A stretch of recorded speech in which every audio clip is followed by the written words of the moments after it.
Hello everyone, my name is Enar Varue. Today we will discuss about online lecture of Class TY BSc paper 505 Analytical Instrumentation, and in previous lecture we discussed about radiant energy, transmittant and absorbance. Today we will discuss about fundamental law of spectrometry, that is Lambert's law, Beer's law and Beers and Lambert combined law. Fundamental law स्पेक्ट्रोस्कोपीमध्ये आपल्याला 3 law दिलेले आहेत. त्या 3 लॉचा आपल्याला study करायचा आहे. तर पहिला लॉ आहे लॅम्बर्ट्स लॉ, दुसरा आहे बियर्स लॉ आणि थर्ड नंबरचा लॉ आहे Beer's and Lambert's combines law. त्याच्यातला पहिला लॉ आपण बघणार आहोत, Lambert's law. Lambert's law, the fraction of the radiant energy transmitted decay exponential with a path length. आता आपल्याला लॅम्बर्ट्स लॉमध्ये आपल्याला काय कळतं की जी काही ट्रान्समिटंट होणारी लाईट असेल तर ही लाईट पाथ लेंथला काय असणार आहे तर डिपेंड असणार आहे. म्हणजेच पाथ लेंथ म्हणजे काय, तर तुम्ही आता ह्या फिगरमध्ये बघत आहात, त्या डायग्रॅममध्ये इथे तुम्हाला ट्रान्समिटंट इन्सिडंट ऑफ लाईट दिसत आहे आणि इथं ट्रान्समिटंट ऑफ लाईट दिसत आहे. तर transmittance of light is depend on path length. ती पाथ लेंथला काय असणार आहे तर डिपेंड असणार आहे. Which entered the path length, transmittance light is depend on which entered path length. म्हणजे transmittance of light is depend on path length. आपण हे कंटेनर एक घेतलं आहे, तर ह्या एक कंटेनरमध्ये आपण सॅम्पल प्लेस केलेलं आहे.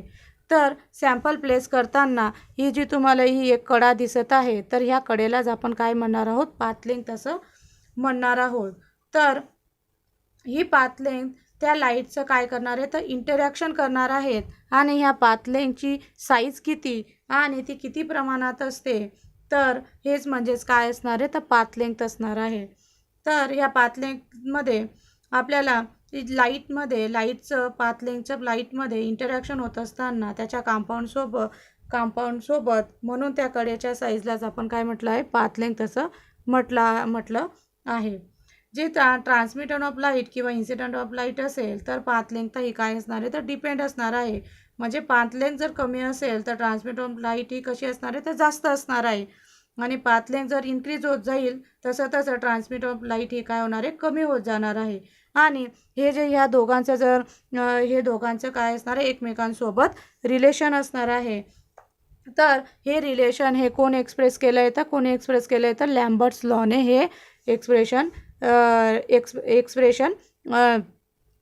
एक्सप्लेन केलेलं आहे.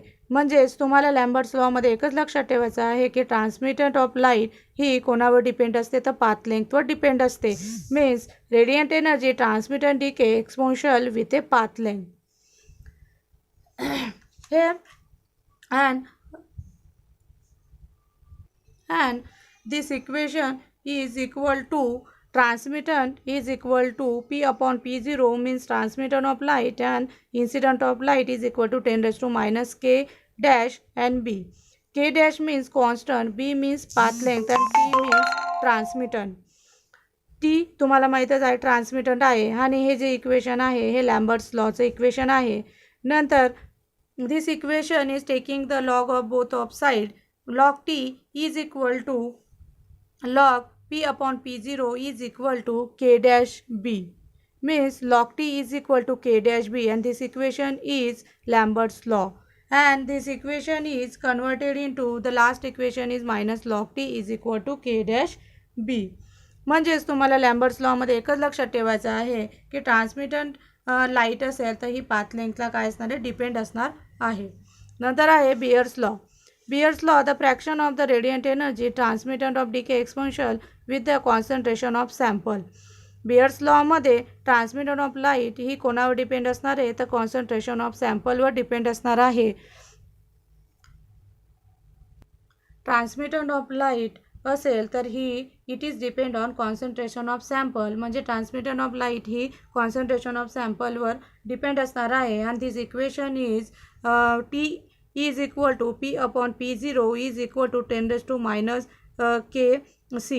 Transmittant is equal to transmittant of light is divided by incident of light and is equal to 10⁻⁻k के काय असणार आहे तर कॉन्स्टंट असणार आहे. सी काय असणार आहे तर कॉन्सन्ट्रेशन ऑफ सॅम्पल. आणि जर कॉन्सन्ट्रेशन जर कमी असेल तर ट्रान्समिटन काय असणार आहे तर जास्त असणार आहे. आणि कॉन्सन्ट्रेशन जर जास्त असेल तर ट्रान्समिटन काय असणार आहे तर कमी असणार आहे. म्हणजे this equation is converted into -log t is equal to log upon p/p0 is equal to -k/kc. and this equation is converted into -log t is equal to kc and this equation is Beer's law equation. म्हणजे तुम्हाला bears लॉमध्ये लक्षात ठेवायचं आहे की transmittance of light हे concentration of सॅम्पलवर depend असते. आणि लॅम्बर्ट्स लॉमध्ये लक्षात ठेवायचं आहे की ट्रान्समिटंट ऑफ लाईट ही पाथ लेंथवर डिपेंड असणार आहे. तर हे डिफरन्स आहे लॅम्बर्ट्स लॉचं आणि बियर्स लॉचं. नंतर आपण जर बियर्स लॉला आणि लॅम्बर्ट्स लॉला कंबाईन केलं तर Beer's and Lambert's combines law तर काय असणार आहे. Combine the equation Lambert's and Beer's law and we get combine equation. We can combine this equation both law and combine केल्यावर हे इक्वेशन काय असणार आहे मग log t -log t. आणि -log t ही टर्म आपण ही दोघांमध्ये काय असणार आहे तर कॉमन असणार आहे.